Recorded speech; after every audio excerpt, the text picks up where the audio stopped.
এবারে ২০২৫ সালে আপনি কত টাকার মালিক হলে আপনাকে কোরবানি দিতে হবে? বিষয়টা কিন্তু আমাদের জানা প্রয়োজন।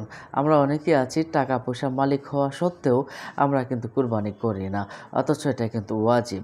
সুতরাং আসুন আমরা এই বিষয়টা জেনে নেই।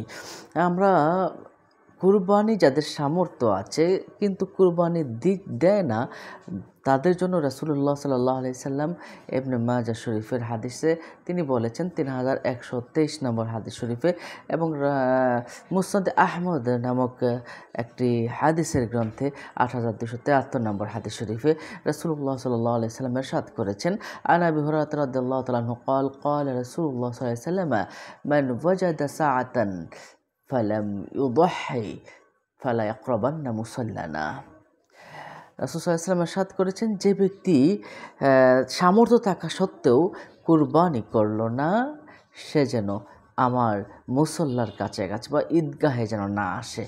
নাউজুবিল্লাহ। তাহলে কতটুকু কঠিন শব্দ ইউজ করেছেন। সুতরাং আমাদের প্রত্যেকেরই উচিত সামর্থ্যবান হলেই আমাদের কুরবানি করা। কারণ আল্লাহ সুবহানাহু ওয়া তাআলা পবিত্র কুরআনে বলেছেন, লা ইয়ানালাল্লাহু লুহুমুহা ওয়ালা দিমাউহা ওয়ালাকিন ইয়ানালুহুত তাকওয়া মিনকুম। তোমাদের রক্ত মাংস, কুরবানির রক্ত মাংস কোনো কিছুই তো পৌঁছে না, শুধুমাত্র পৌঁছে তাকওয়া। তোমার মন কি বলছে, তোমার মন কি চাচ্ছে, এটাই কিন্তু আল্লাহ পাক দেখে থাকেন।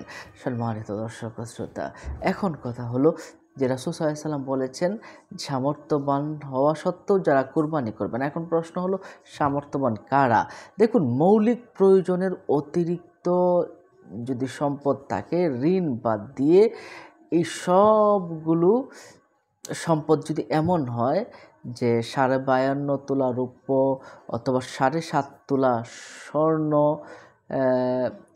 অথবা সমপরিমাণ টাকা পয়সা সম্পদ যদি আপনার কাছে থাকে গচ্ছিত, তাহলে আপনার কুরবানি করা ওয়াজিব হয়ে যায়।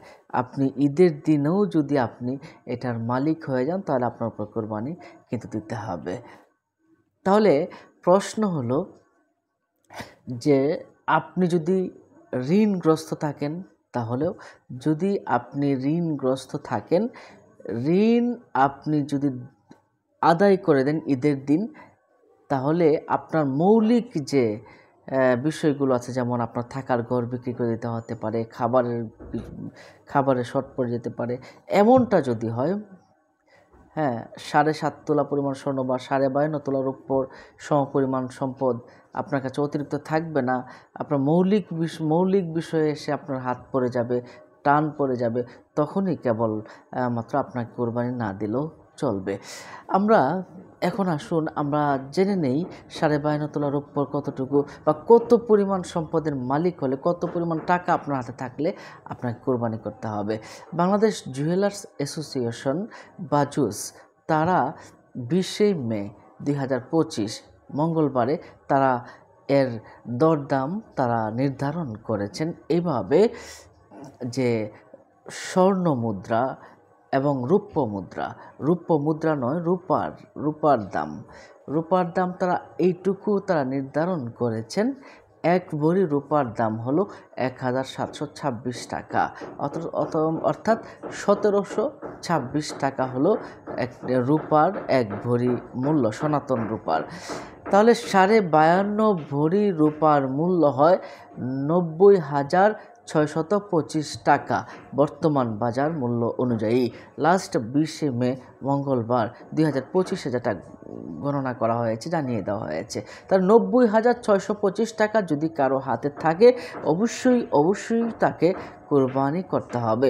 আপনার সমস্ত চাহিদা ফিল আপ করে আপনার পরিবারের এবং আপনার নিজের ঘর বাড়ি সমস্তগুলো নিত্য প্রয়োজনীয় জিনিসগুলো কেনার পরে আপনার হাতে যদি 90,000 টাকা থাকে, তাহলে অবশ্যই আপনাকে কোরবানি করতে হবে। কি কোরবানি করবেন? ছাগল, গরু, ভেড়া, দুম্বা, যে যা পারেন এগুলো আপনারা কোরবানি করবেন। নিশ্চয়ই বিষয়টা বুঝতে পারছেন সম্মানিত দর্শক ও শ্রোতা। তাহলে আমরা 90,625 টাকা যদি ঈদের দিনও আপনার হাতে চলে আসে, তাহলে অবশ্যই আপনাকে কোরবানি করতে হবে।